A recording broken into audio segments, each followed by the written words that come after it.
कैसे हैं आप सभी लोग।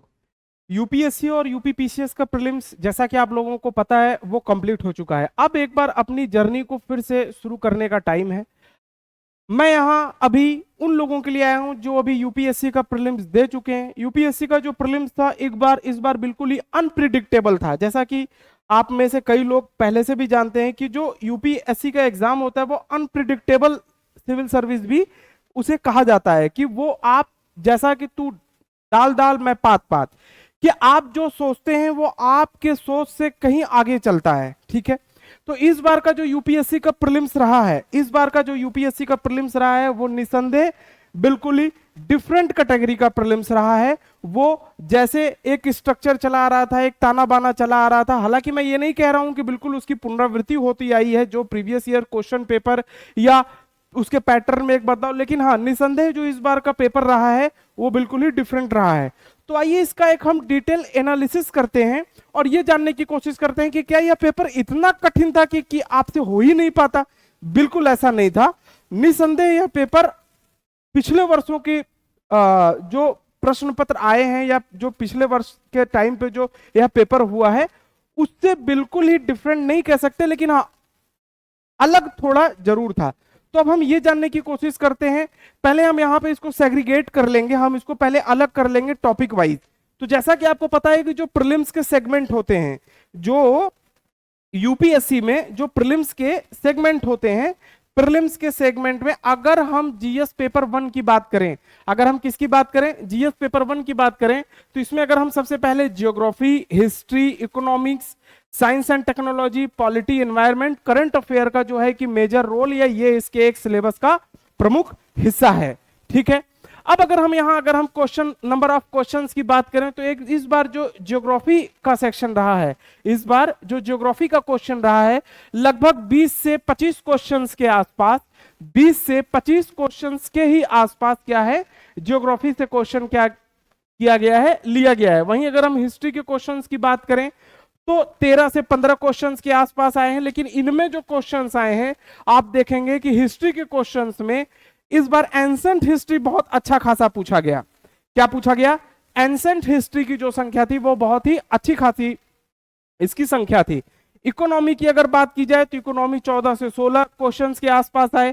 साइंस एंड टेक्नोलॉजी थोड़ा सा अपेक्षा के अनुरूप नहीं रहा, क्योंकि ऐसा माना जा रहा था कि पिछले वर्ष की तुलना में जैसा कि अभी जो वर्तमान सरकार है वो तकनीक पे ज्यादा ध्यान दे रही है। किस पे ध्यान दे रही है?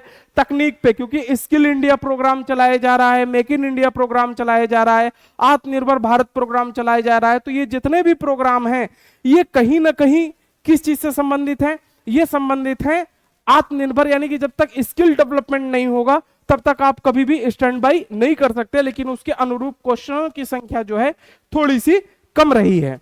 ठीक है, पॉलिटी लगभग 10 से 12 क्वेश्चन, वहीं एनवायरमेंट इकोलॉजी 7 से 9 क्वेश्चन, और अगर करंट अफेयर्स देखा जाए तो 15 से 20 क्वेश्चंस करंट अफेयर्स से संबंधित प्रश्न रहे हैं। अब हम ये जानने की कोशिश करते हैं फ्रेंड्स कि क्या क्वेश्चंस वाकई में डिफिकल्ट थे, क्या क्वेश्चन मॉडरेट थे या क्वेश्चन बहुत इजी थे।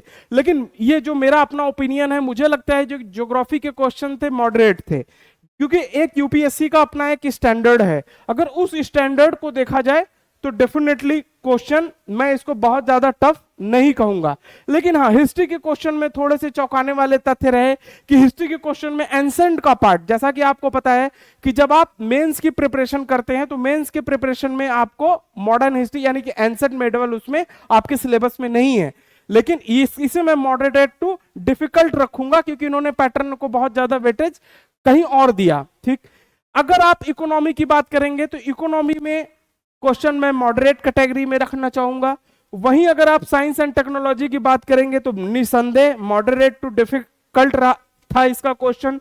पॉलिटी के क्वेश्चन बहुत शानदार थे, मॉडरेट टू डिफिकल्ट। इसमें ना एलिमिनेशन की जो टेक्निक है, यानी कि जो तुक्का मारने की टेक्निक है, कि कहीं आप देखेंगे कि जो उनकी जो प्रश्न बनाने की पद्धति थी, जैसे कि मुझे जो ये मतलब पेपर देख के जो मुझे अपना व्यक्तिगत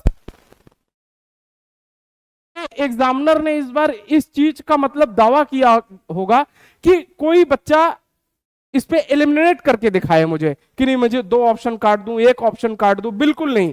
उन्होंने एलिमिनेशन की थ्योरी को बिल्कुल ही खारिज करवा दिया। और यही यूपीएससी की खासियत है कि वो जो चाहता है वो करता है। यूपीएससी की जो खासियत है फ्रेंड्स वो यही है कि वो जो चाहता है वो करता है, और उन्होंने ये चीज करके दिखाया। तो इसका मतलब इसका एक दूसरा अगर दूरदर्शी अगर परिणाम देखें, जो आने वाले स्टूडेंट्स हैं यानी जो 2024 के लिए प्रिपरेशन करेंगे, अभी जो 2024 के लिए प्रिपरेशन करेंगे उनके लिए जो एक जो सीख होने वाली बात है वो ये है कि अब आपको आने वाले टाइम में क्या करना है कि जिस टॉपिक को आप पढ़ रहे हैं वो आपको बिल्कुल क्लियर रखना है, उस पर आपका कमांड बिल्कुल क्लियर होना चाहिए। आपको उसके सारे नेगेटिव पॉजिटिव और आपका अपना क्या एस्पेक्ट है वो क्लियर होना चाहिए।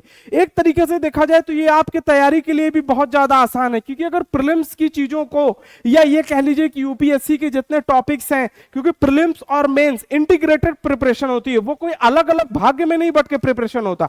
तो अगर आप इस लेवल पे प्रिपरेशन करेंगे तो मुझे लगता है कि आपकी जो सफलता के चांसेस हैं वो बनिस्बत अभी के अपेक्षाकृत, कंपैरेटिवली पहले के अपेक्षाकृत आपको ज्यादा मेहनत करना है, लेकिन वो कम टाइम में आपका जो आउटपुट आएगा वो बहुत ज्यादा आएगा। वहीं अगर करंट अफेयर की चीजों को भी इजी टू मॉडरेट कैटेगरी में रखा गया है। अब आइए हम आके थोड़ा सा देखने की कोशिश करते हैं कि जो प्रीलिम्स में जो क्वेश्चंस आए हैं उनको हम किस हिसाब से हम कितना उसको ट्रैकल कर सकते थे। मॉडरेट थे, डिफिकल्ट थे, इजी थे, बट उसके बाद भी थे सिलेबस से ही, थे टॉपिक से ही। अब जो लोग कहते हैं कि एनसीईआरटी नहीं पढ़ना चाहिए, निसंदेह आप पेपर उठा के देखिए, एनसीईआरटी बहुत ही ज्यादा इंपॉर्टेंट रोल प्ले किया है इस एग्जाम में। एनसीईआरटी बहुत ही ज्यादा इंपॉर्टेंट रोल प्ले किया। ऐसा नहीं है कि एनसीईआरटी से क्वेश्चन आप एंशिएंट हिस्ट्री के, ये कोई दावा नहीं कर सकता कि मेरे इंस्टीट्यूट से आए, मेरे नोट से आए, मेरे बुक से आए। अरे भैया वो तो बुक्स में ऑलरेडी है ही है। अगर कोई व्यक्ति आपको एनसीईआरटी से दूर कर रहा है तो आप ये समझ लीजिए कि वो आपको अपने प्रिपरेशन से दूर कर रहा है। तो आपको एनसीईआरटी को बेस, एनसीईआरटी को तो आधार आपको बनाना ही बनाना है। बिना एनसीईआरटी के आपको आपकी प्रिपरेशन अधूरी है, आप ऐसे समझिए। अब अगर ये देखने की कोशिश करें कि जो 2023 का पेपर था यूपीएससी सीएससी प्रीलिम्स का, उसमें जो जीएस 1 का पेपर था, आप कितने क्वेश्चंस को ट्रैकल कर सकते थे। जैसे अगर आप सबसे पहले ज्योग्राफी के क्वेश्चंस को देखें, अगर आप सबसे पहले ज्योग्राफी के अगर आप क्वेश्चंस को देखें फ्रेंड्स, तो ज्योग्राफी के क्वेश्चंस में 20 से 25 क्वेश्चंस आए थे, लेकिन इसमें 12-15 क्वेश्चन ऐसे थे जो किए जा सकते थे। 12-15 क्वेश्चन ऐसे थे कि जो अच्छे स्टूडेंट्स होंगे, जिनका कॉन्सेप्चुअल थॉट क्लियर होगा, जिनकी मैपिंग बहुत अच्छी रही होगी, जिन्होंने करंट की चीजों को या जो अभी आसपास की चीजों की अच्छी पकड़ रखी होगी, मेंस की चीजों को भी बहुत ज्यादा ध्यान दिया होगा, वो इन क्वेश्चंस को ट्रैकल कर सकते हैं। तो वहीं अगर हम हिस्ट्री के क्वेश्चन की बात करें तो हिस्ट्री के क्वेश्चन नो डाउट थोड़ा सा लीड से हट के था, लेकिन था तो पार्ट ऑफ सिलेबस से ही, था पार्ट ऑफ सिलेबस से ही, इसलिए इसके भी 7 से 9 क्वेश्चन किए जा सकते थे। इकोनॉमी के भी 9 से 10 क्वेश्चन आराम से किए जा सकते थे। साइंस एंड टेक्नोलॉजी के चूंकि वेटेज ही कम था तो मैं इसे नहीं लेता, लेकिन पॉलिटी के क्वेश्चन 7 से 8 किए जा सकते थे, एनवायरमेंट के 5-6 क्वेश्चन और करंट अफेयर के लगभग 10 से 15 क्वेश्चन बहुत आसानी से किए जा सकते थे। तो अगर आपकी प्रिपरेशन इंटीग्रेटेड है तो अभी भी आप यूपीएससी में लगभग 55 से 60 क्वेश्चन या 60+ क्वेश्चन, अगर बिल्कुल सेफ रहना है तो ये आप अभी भी बहुत अच्छे से 60+ क्वेश्चन कर सकते हैं, और करने वाले बच्चे करते भी हैं। लेकिन अगर मेरे एनालिसिस पे अगर ध्यान दिया जाए तो 60 से 65 क्वेश्चंस की जो एक मानक आइडियल है वो आप बहुत ही अच्छे से प्रिपरेशन करके इतने क्वेश्चन अटेम्प्ट कर सकते थे।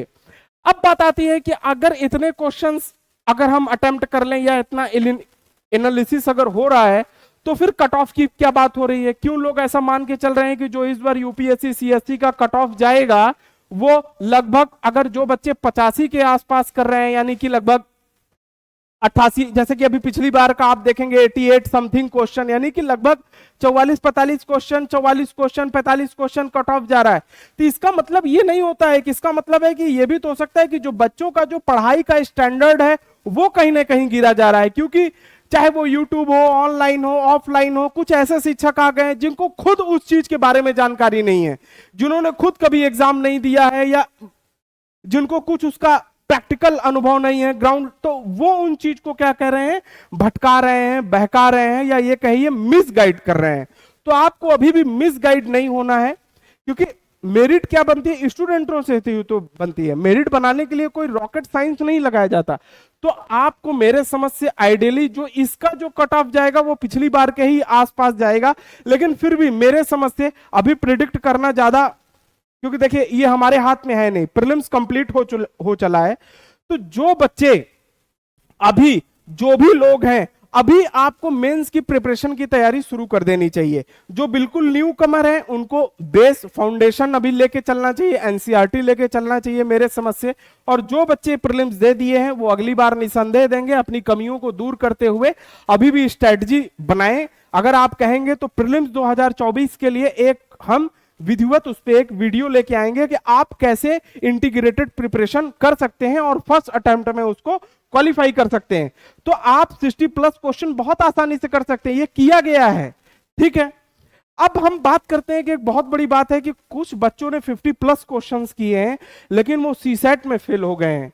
सीसेट बहुत बड़ा इशू है, क्योंकि आप लोग इसका कोई लोड लेते हैं नहीं, आप लोग सीसेट का कोई लोड नहीं लेते। तो मेरे समझ से आप लोगों को सीसेट पे काम करना चाहिए। सीसेट पे मतलब ये नहीं है कि जब आ जाएगा फरवरी, मार्च, अप्रैल तो मैं केवल टिक, आपको 1 घंटे, अगर आप संडे भी काम करेंगे ना, सैटरडे संडे भी काम करेंगे, तो आप सीसेट बहुत अच्छे से कर सकते हैं। देखिए इंग्लिश के इसमें 27 क्वेश्चंस आए, वहीं अगर आप लॉजिकल रीजनिंग की बात करें तो 13 to 14 क्वेश्चन आए, वहीं अगर क्वांटिटेटिव एप्टीट्यूड की बात करेंगे तो 40 क्वेश्चन आए।